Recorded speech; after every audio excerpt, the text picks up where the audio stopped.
What's the weirdest thing you've seen at a friend's house?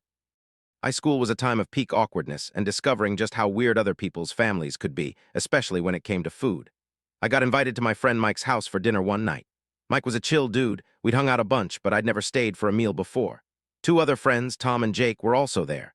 We were all maybe 16 or 17, just typical high schoolers trying to navigate social landscapes. Mike's house seemed normal enough. Cozy smelled like, well, dinner. His parents were friendly, welcomed us in. Everything felt pretty standard, like a normal Friday night hangout that escalated into a dinner invite.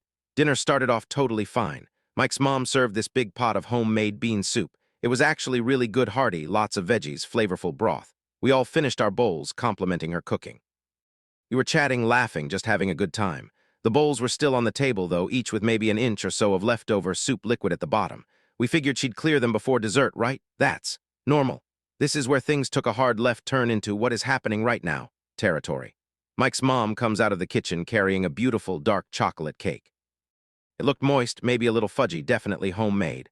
Our eyes lit up. We were teenagers, of course we were excited about cake. But then instead of bringing out clean dessert plates, she starts cutting slices and putting them directly into our soup bowls. The bowls that still had soup in them. I remember looking at Tom, then Jake, and seeing the exact same look of bewildered confusion on their faces that I must have had on mine. It was like a silent movie scene where everyone freezes. Mike and his parents, however, didn't bat an eye. They just took their soup-soaked cake slices and started eating.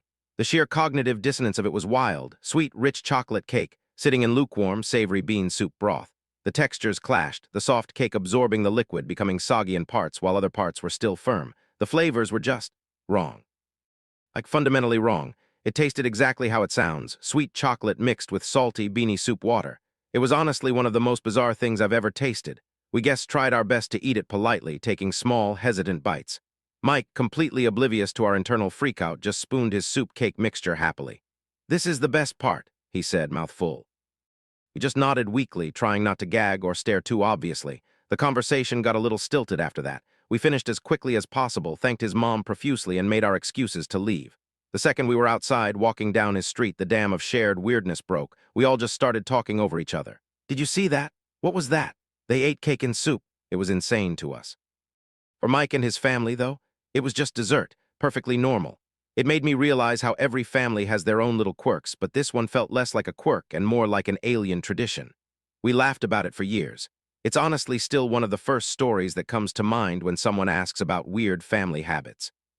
It makes you wonder what other strange food combinations people are eating behind closed doors, thinking it's totally normal. Anyone else see something like this?